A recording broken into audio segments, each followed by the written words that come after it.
오늘 우리가 8장 1절부터 15절을 읽었는데 여기에 두 가지 이야기가 등장합니다. 이 두 가지 이야기 중에 첫 번째 이야기는 사실 많은 논쟁을 불러온 이야기입니다. 1절부터 6절의 이야기. 왜 그렇겠습니까? 여기에 누가 등장합니까? 게하시가 등장합니다. 우리가 알고 있는 것처럼 게하시는 이미 5장 마지막에서 나아만 장군의 선물을 받은 것 때문에 문둥병의 저주를 받았습니다. 그런데 오늘 본문에 왕과 대면하여 이야기를 나누는 것으로 등장하고 있는 것입니다. 유대인들의 그 관습에 의하면 문둥병이 든 사람은 다른 사람들과 접촉하지 못하고 격리되어서 살아갈 수밖에 없는 것으로 되어 있습니다. 그런데 그 게하시가 왕과 대면하여 이야기를 나누고 있는 것 때문에 이것이 조금 이상한 것 아니냐 하고 학자들이 그리고 많은 목사님들이 문제 제기를 한 것입니다. 그래서 목사님들과 신학자들마다 이런저런 이 해결책을 내놓습니다. 어떤 분들은 아마도 게하시가 회개하고 하나님께서 저가 회개했기 때문에 이제 낫게 하셔서 문둥병이 다 나은 뒤에 일어난 일일 것이다 라고 이야기합니다. 물론 그럴 수도 있겠지만 5장 마지막 부분을 보면 5장 27절의 기록을 보면 그럴 가능성은 전혀 없어 보입니다. 왜냐하면 여기에 기록하기를 나만의 나병이 내게 들어 내 자손에게 미쳐 영원토록 이르리라. 나만만이 아니라 나만의 자손들에게까지 영원히 이 나병의 저주가 함께하리라 라고 말씀하고 있기 때문입니다. 이런 어려움 때문에 또 다른 분들은 오늘 본문에 나타난 사건이 아마도 게하시가 문둥병 걸리기 이전에 있었던 일일 것이다. 즉 5장의 내용, 5장에 언급된 내용 이전에 있었던 이야기를 이 뒤에 기록한 것이라고 생각하는 것입니다. 즉 4장에서 엘리사가 수넴 여인의 아들을 살린 사건이 나오고 그에 이어서 이제 5장에서 나아만 장군의 문둥병을 고쳐준 사건이 등장하는데 이 8장 1절부터 6절의 이 이야기가 4장과 5장 사이에 일어났던 사건으로 보면 아무런 문제가 없다는 것입니다. 단지 열왕기서를 기록한 저자가 자신의 필요에 의해서 어떤 주제에 따라서 기록하다 보니까 이전에 일어났던 사건임에도 불구하고 뒤에 기록하게 된 것으로 보인다라는 것입니다. 물론 열왕기서를 여러분들이 잘 읽어보면 때때로 역사서임에도 불구하고 시간관계가 앞뒤가 서로 얽혀있는 부분이 엇갈리게 나타나는 부분이 있는 것도 사실입니다. 하지만 제 생각에는 이 사건이 7장 이후에 일어났던 것, 즉 지금 우리가 읽고 있는 이 본문의 순서대로 그대로 읽어도 아무런 문제가 되지 않을 듯합니다. 왜냐하면 문둥병자인 게하시가 어떻게 왕과 대면할 수 있었느냐, 이 문제에 대해서는 그 당시에 문둥병자가 공동체에서 가족에게서 격리되어서 지내는 것은 맞지만 왕이 게하시를 불러서 멀리 떨어진 상황에서 대화를 나누는 것은 얼마든지 가능했으리라는 것입니다. 나아만 장군의 이야기에서도 그렇죠. 나아만 장군도 아람 왕에게 나아가고 또 엘리사에게도 옵니다. 그러나 직접적으로 가까이가 아니라 멀리 있는 상황에서 얼마든지 대화가 가능했으리라는 것입니다. 제 생각에는 오히려 전체 흐름 속에서 이 이야기가 여기에 기록된 것이 자연스럽다고 생각이 됩니다. 그 이유는 이렇습니다. 6장과 7장의 사건을 지난주에 살펴봤는데 이 사건들을 돌이켜보면 열왕기서 저자는 사마리아가 아람 군대에게 포위되어서 그 성내에 심지어 어떤 일이 일어났었죠? 자기의 자녀들을 삶아서 먹는 그런 처참한 지경까지 떨어진 것을 기록하여 알려주었습니다. 그렇게 함으로써 어떤 경고를 주신 겁니까? 신명기 마지막에 기록된 여호와의 율법을 지키지 않을 경우에 하나님께서 심지어는 어떤 재앙을 저들에게 임하게 하시는가 하는 것을 실제로 저들이 보게 하심으로써 이게 하나님께서 우리에게 주시는 마지막 경고요, 심판이구나 하는 것을 저들로 하여금 느끼고 깨달을 수 있게 했다는 것입니다. 하나님께서 이러한 재앙을 저들에게 보여주면서 여호람과 이스라엘 백성들이 하나님의 뜻을 행하지 않고 패역하게 된 것을 경고하고 심판을 경고하였지만 마지막 결론은 어떻습니까? 그럼에도 불구하고 하나님께서 재앙 중에도 긍휼을 베푸셔서 엘리사를 통하여 이 재앙이 해결될 것이라고 예언을 합니다. 그리고 그 예언대로 그 다음날 아람 군대가 도망하게 되었고, 그들이 아람 군대의 굴량미로 기근을, 이 굶주림을 대충 해결할 수 있었고, 거기다가 그 남겨둔 모든 재물까지 탈취해서 금은 보화까지도 취할 수 있었습니다. 분명히 이 사건은 이스라엘 왕 여호람, 때로는 요람이라고, 이제 나중에는 요람이라고 성경에 나타나는데, 이 여호람 왕에게 큰 충격이었을 것입니다.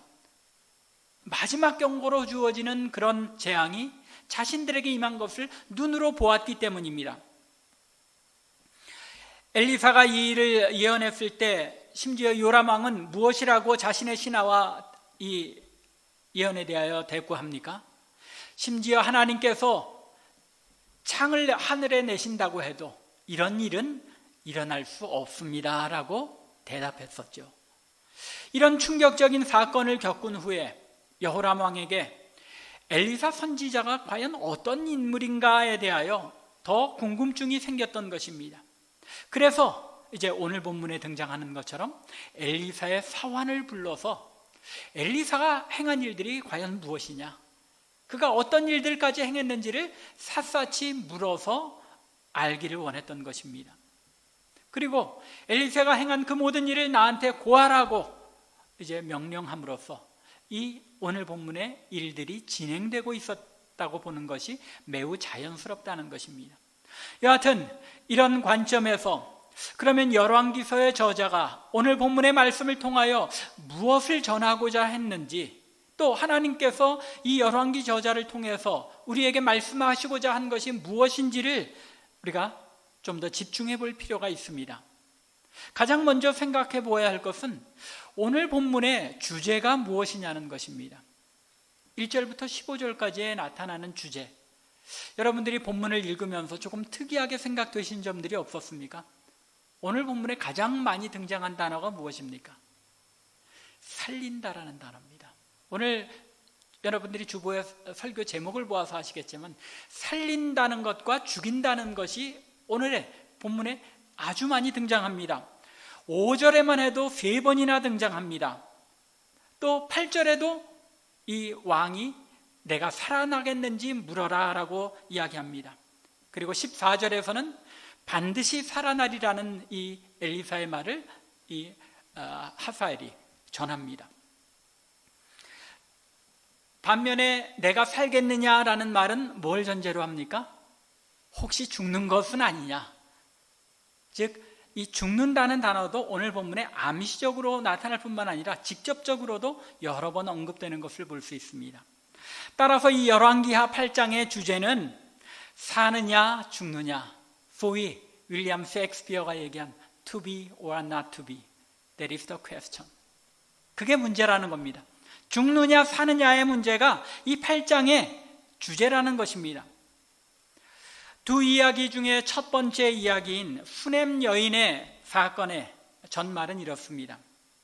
우리가 아는 것처럼 4장 8절부터 10절에 되돌아가 보면 수넴 여인이 엘리사가 하나님의 사람이라는 것을 알고 그를 극진히 대접합니다. 그래서 자기 집에 거처를 마련해 가면서까지 엘리사가 그 지역을 방문할 때마다 자기 집에 머물게 합니다.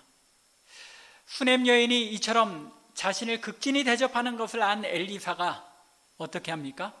게하시한테 말해서 혹시 이 여인이 필요한 것이 있는지 나에게 고하라고 해라 라고 전합니다.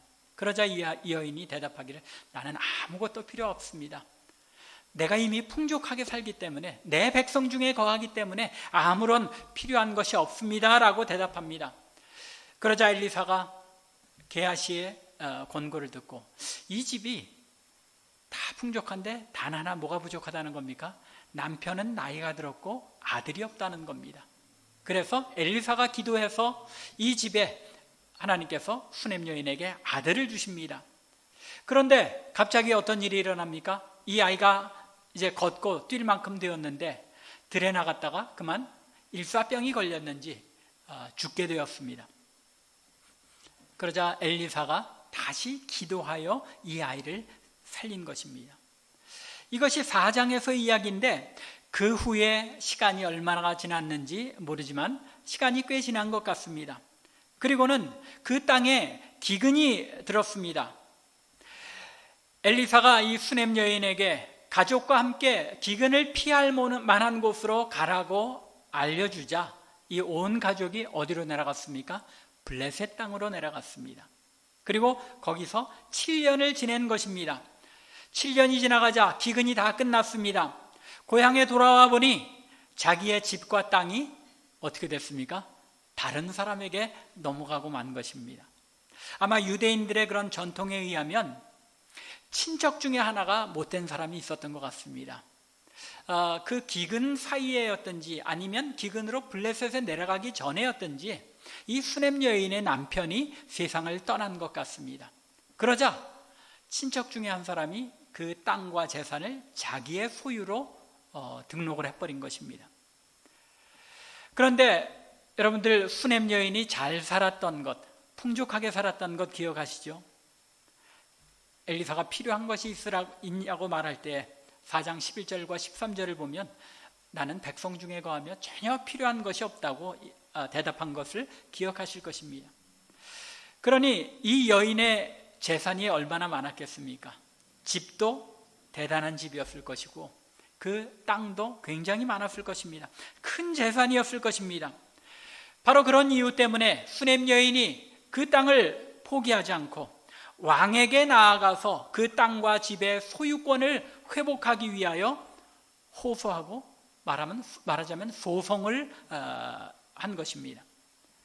그런데 마침 그때에 어떤 일을 왕이 하고 있었습니까? 게하시를 불러서 엘리사의 행적에 대하여 이야기를 나누고 있었고 수냄 여인이 엘리사가 살린 아들의 어머니인 것을 확인하고는 그 땅을 공식적으로 돌려주게 하였다는 것입니다.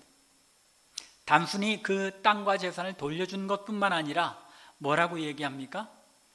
이제까지, 즉 지난 7년 가뭄 동안에 그 땅의 소출이었던 것까지 다 돌려주게 합니다. 그동안의 모든 것들을 다 다시 회복하고 소유할 수 있었다는 것입니다.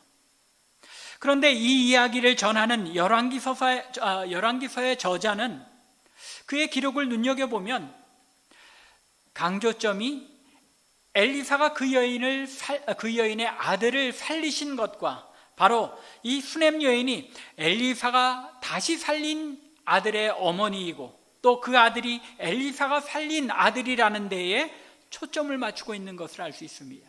그래서 자꾸 다시 살린의 그 단어를 반복하고 있는 것입니다. 두 번째 이야기인 아람 왕 베나닷과 하사엘의 이야기는 이렇습니다. 아람 왕 베나닷이 병이 들어 누워 있는데 엘리사가 아람을 방문했다는 소식을 듣게 되었습니다. 이미 이 아람 왕이 어떤 경험을 했습니까? 전쟁 중에 이 엘리사 때문에 전쟁에 패하게 되는 일은 차치하고라도 나아만이 병 들었을 때 다시 이 문둥병에서 고친 것을 기억하고 있었을 것입니다. 바로 그런 이유 때문에 이 아람 왕 베나닷이 자기의 가장 아끼는 부하인 신하인 하사엘을 엘리사에게 보냅니다. 그리고 자신이 과연 이 병에서 회복되어 다시 살아날 수 있겠는지를 여호와께 묻게 합니다. 하사엘이 왕의 병이 낫겠는지 엘리사에게 묻자 엘리사가 뭐라고 대답합니까? 반드시 나으리라. 병에서 반드시 낫기는 하겠는데 또 반드시 죽게 될 것이라고 얘기합니다. 여러분들 여기에 반드시가 2번이나 반복된 거 여러분들 잘 읽어보시기 바랍니다. 2번이나 반복하면서 반드시 살겠지만 반드시 죽게 될 것이라는 말입니다. 그리고는 엘리사가 이 하사엘을 한참 쏘아보다가 눈물을 흘립니다. 웁니다. 그리고 왜 우는지 묻는 하사엘에게 장차 하사엘이 아람의 왕이 되어 이스라엘에게 행할 그 모든 잔인한 일들을 저지르게 될 것을 저에게 말합니다. 이미 하사엘이 반역을 일으켜 베나닷을 죽이고 왕이 될 것을 하나님의 계시를 통하여 알고 그렇게 전한 것입니다. 여기에 보면 이 엘리사가 하사엘의 얼굴을 쏘아보며 운 그 이야기, 그 장면을 사실 되짚어 보면 엘리사의 모든 이적이 누구의 이적을 상징하는 거라고 말씀드렸습니까? 예수님께서 오셔서 이 땅에서 행할 그 이적들을 미리 엘리사를 통하여 어떤 표적처럼 보여주신 것인데, 예수님께서도 우신 일이 있죠. 언제 우셨습니까?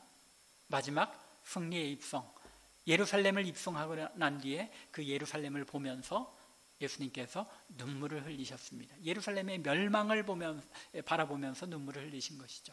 엘리사의 이 눈물을 흘린 행동이 그것 또한 예수님을 상징하는 그런 행동일 수 있습니다. 하지만 이에 대해서 우리가 자세히 살펴보지는 않겠습니다. 분명한 것은 이 이야기에서도 열왕기 저자가 강조하고 있는 단어는 무엇입니까? 왕이 살아나겠느냐 아니면 죽겠느냐 하는 것입니다. 그러면 열왕기 저자가, 아니 하나님께서 이처럼 이 두 이야기에서, 첫 번째 이야기에서는 회복시켜서 살리신 것을 강조하고 두 번째 이야기에서는 회복시키셨지만 다시 죽게 하신 것을 강조한 이유가 무엇이냐는 것입니다. 물론 그 이유는 생명은 누가 주관한다는 것입니까? 하나님께서, 창조주 하나님께서 생명의 주관자이심을 나타내기 위해서인 것이 분명합니다. 사람의 살고 죽는 일이 하나님의 주권에 달렸다는 것입니다. 그런데 단순히 생명이 하나님께 달렸다는 사실만 나타내는 것이 아니라 이 두 이야기들 속에는 보다 섬세한 복선이 깔려 있습니다. 암시되어 있는 이야기가 그 안에 풍성하게 담겨 있다는 것입니다. 먼저 이 이야기는 하나님께서 당신의 택한 백성들을 어떻게 돌보시는지를 강조하고 있습니다. 엘리사를 통하여 수넴 여인의 온 가정이 기근을 피할 수 있도록 알려주셨습니다. 그래서 그 7년의 이 가뭄의 기간, 기근의 기간을 견디게 하셨습니다. 하지만 수넴 여인이 돌아왔을 때에 그의 집과 땅을 말씀드린 것처럼 다른 사람이 차지하고 있었습니다. 이미 말씀드린 것처럼 이때쯤에는 그 여인의 남편이 세상을 떠났기 때문입니다. 그래서 이 여인이 직접 왕에게 나아가 집과 땅을 돌려달라고 호소할 수밖에 없었던 것입니다. 조금 근시안적으로 생각할 때에는 하나님의 사람이 하라는 대로, 조금 더 직접적으로 생각하자면 하나님께서 하나님의 사람 엘리사를 통하여 하라는 대로 이 수넴 여인이 블레셋 땅에 내려갔다 올라왔는데 도대체 이게 무슨 일인가? 하나님께서 하라고, 행하라고 한 대로 순종하여 행했는데 이건 지금 결과가 무엇입니까? 거리에 나앉게 생겼다는 말입니다. 이 여인의 마음속에, 또는 주변의 그 일들을 보는 사람들 마음속에 의문이 들었을 겁니다. 하나님께서 하라는 대로, 엘리사가 명한 대로 순종하며 행했는데 집안이 쫄딱 망해서 거리에 내앉게 됐다는 것, 도무지 이해할 수 없는 일인 것입니다. 하나님의 백성으로 살아간다는 것이 무엇인지를 이 이야기를 통해서 우리에게 들려주시는 것입니다. 하나님의 백성으로 이 땅을 살아간다는 것, 늘 만사형통의 길은 아니라는 것입니다. 때로는 하나님의 백성답게 사느라고 삶이 엉망으로 꼬인 것처럼 보일 때가 있다는 겁니다. 아니, 실제로 삶이 엉망으로 꼬여서 고난을 당하는 일들이 수없이 일어난다는 것입니다. 그러나 하나님의 백성들에게는 그게 끝이 아니라는 것입니다. 아무리 지금 보기에는 내가 한 것이라고는 하나님의 뜻대로 순종하려고 한 것밖에 없는데 왜 내 삶이 이렇게 꼬였느냐라고 의문이 드는 그런 상황이 있을 수도 있지만, 오늘의 말씀을 통하여 하나님께서는 그것이 끝이 아니라고 말씀하시는 것입니다. 마치 우연처럼 임하는 하나님의 돌보심과 하나님께서 다시 회복시키고 살리시는 일이 일어난다는 것입니다. 열왕기 역사가가 이 사실을 강조하기 위하여 얼마나 드라마틱하게 오늘의 이야기를 설명하고 있는지 눈여겨보시기 바랍니다.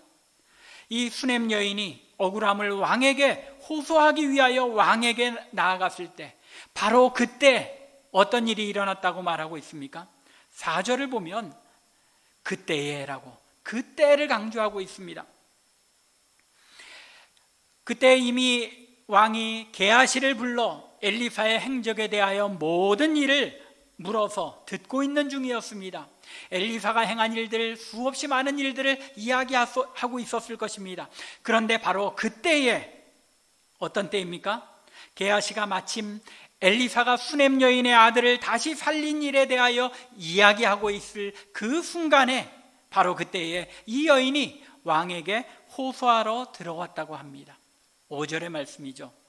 게하시가 곧 엘리사가 죽은 자를 다시 살린 일을 왕에게 이야기할 때에 그 다시 살린 아이의 어머니가 자기 집과 전토를 위하여 왕에게 호소하는지라 게하시가 이르되 내 주 왕이여 이는 그 여인이요 왕이여 바로 저 여인입니다 라고 그 순간에 우연히 등장한 이 여인을 보고 이야기했다는 것입니다.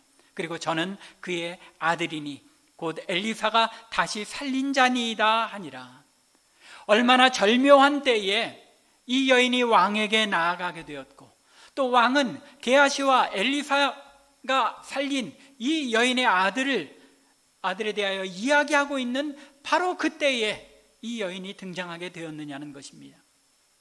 이 절묘한 등장으로 말미암아 왕도 엘리사가 행한 일에 대하여 확실한 증거를 얻을 수 있었습니다. 그렇죠? 유대인들의 증거에 의하면 혼자가 아니라 두 사람의 증거가 필요한데, 바로 그 장면에 이 여인과 아들이 들어섬으로 말미암아 직접적인 증인이 등장하게 된 것입니다. 또 동시에 이 여인은 즉시로 모든 문제의 해결을 얻게 된 것입니다. 말씀드린 것처럼 심지어 이제까지 그 밭에서 나온 모든 소출까지도 다 되돌려 받게 된 것입니다. 이것이 하나님의 놀랍고 기묘한 섭리라는 것입니다. 하나님의 절묘한 섭리를 통해 이 여인과 그 아들의 삶을 회복시켜 주셨는지, 그들을 어떻게 살리셨는지를 이 열왕기서의 저자가, 아니 하나님께서 우리에게 강조하여 들려주고 있는 것입니다. 하나님께서는 당신의 백성의 삶을 방관하지 않으신다는 사실을 이 열왕기 저자의 입을 통하여 알려주시는 것입니다. 이 이야기 속에서 계속 이 여인의 아들을 다시 살리셨다는 점을 강조하고 있지만, 사실 이 이야기를 통하여 열왕기의 저자는 하나님께서 하나님의 그 놀랍고 기묘한 섭리로 당신의 백성의 삶에 간섭하시며 그들을 다시 회복시키시고 다시 살리신다는 사실을 저들에게 들려주고 있는 것입니다. 반면에 베나닷에게는 어떤 일이 일어난 것입니까? 베나닷 왕은 비록 그 병에서 다시 살리심을 받고 회복된 것 같았지만 결국엔 어떻게 됐다는 겁니까? 결국엔 죽음을 당하였다는 것입니다. 베나닷 왕은 병에서 회복되어 낫게 되고 다시 살게 된 것처럼 보였지만 결국은 하사엘의 손에 죽임을 당하게 되면서 하나님의 말씀이 저에게 그대로 임하게 되었다는 것입니다. 여기에서 나타난 하나님의 말씀, 누구에게 주셨던 말씀입니까? 열왕기상 19장에서 엘리야가 로뎀 나무 밑에 지쳐 있다가 하나님께서 까마귀를 통해 보내주신 음식을 먹고 어디로 갑니까? 호렙산으로 가죠.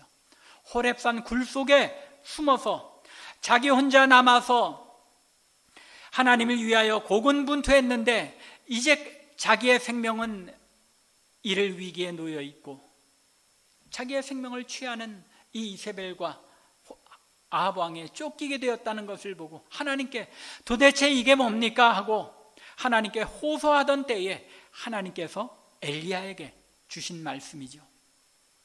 엘리야에게 주셨던 약속이 15절에서 나타나는데 뭐라고 말씀합니까?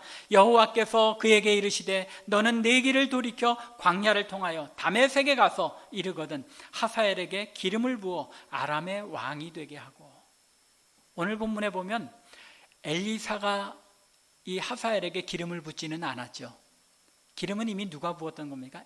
엘리야가 부었던 것입니다.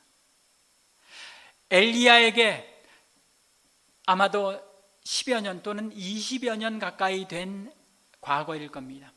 엘리야에게 주셨던 그 약속을 더딘 것 같았지만 하나님께서 그 약속하신 말씀을 이루셨다라는 것을 이 열왕기서의 저자가 강조하고 있는 것입니다.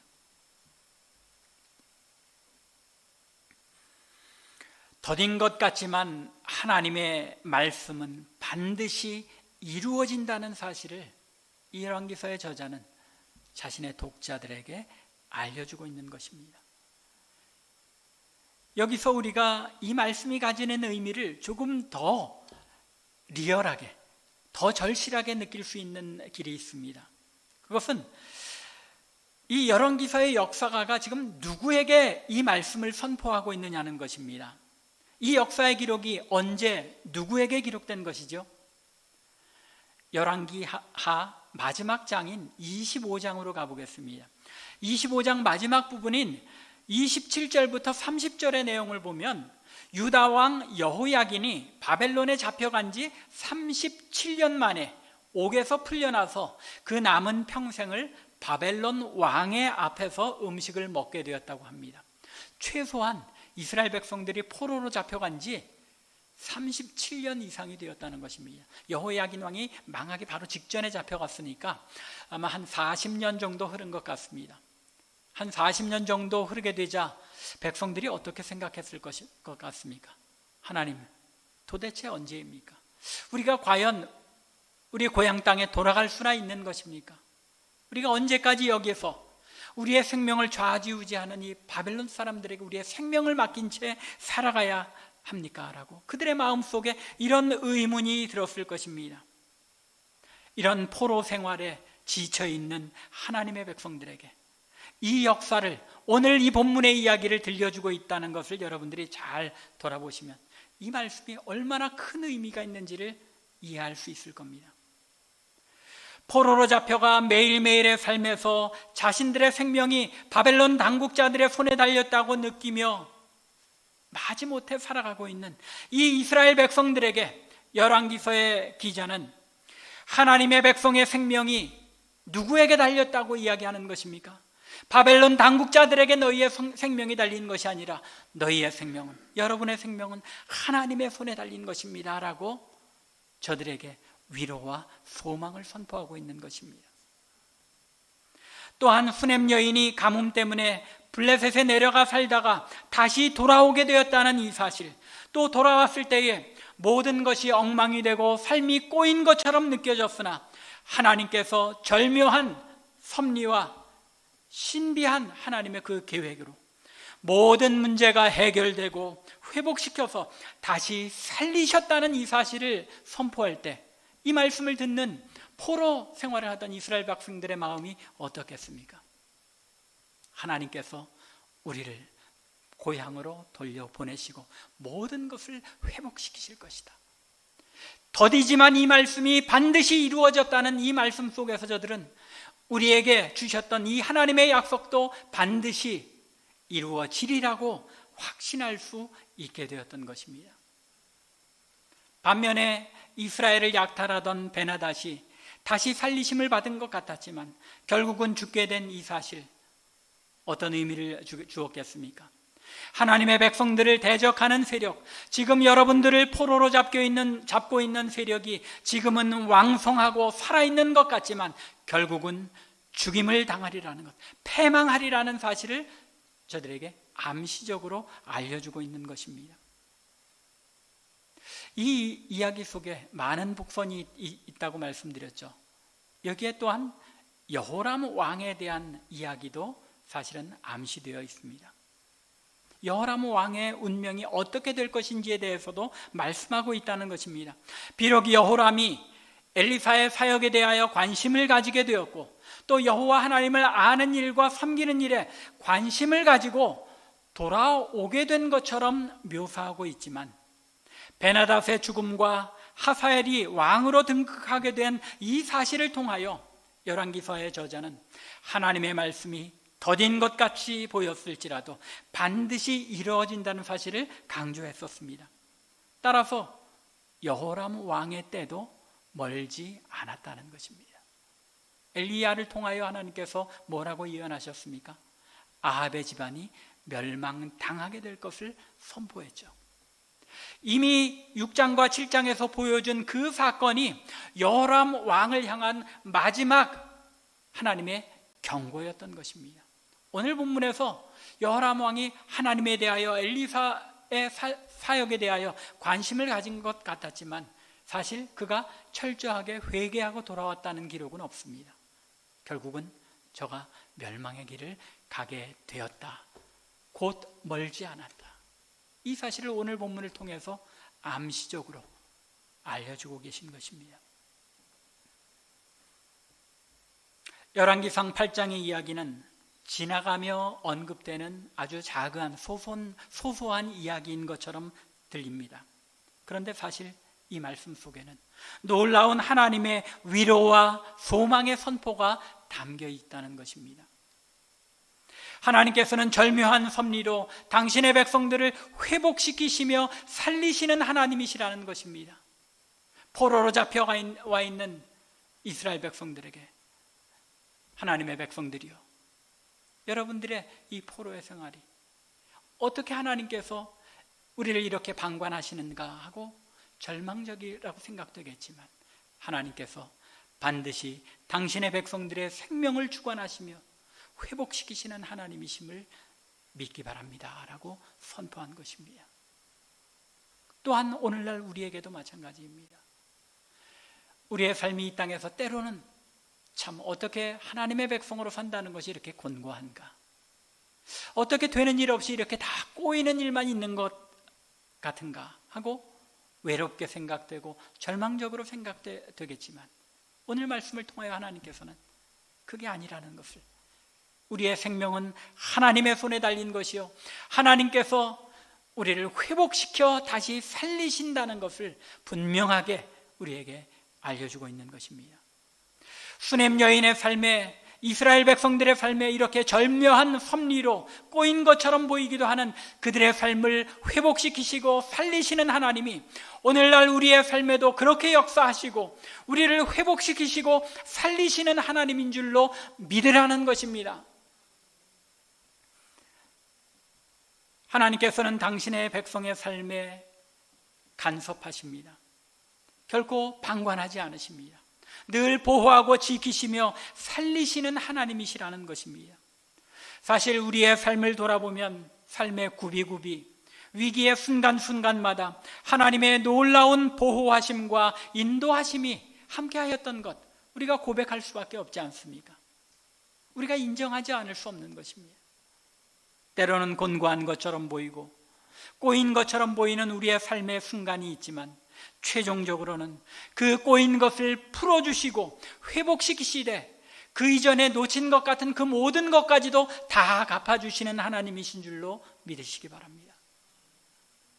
간절히 원하기는 이러한 하나님의 백성의 삶의 묘미, 그 풍성한 은혜의 참맛을 느끼며 살아갈 수 있기 바랍니다. 늘 나와 동행하시며 나의 삶에 간섭하시고 신비한 그리고 절묘한 하나님의 섭리로 우리의 삶의 때를 맞추어 이루어 가시는 그 하나님의 풍성한 은혜의 손길을 깨달으며 하나님의 그 은혜에 감격하며 하나님께 영광 돌리는 저와 여러분들의 삶, 우리 참빛교회의 삶이 되기를 주님의 이름으로 간절히 축원합니다. 기도드리겠습니다.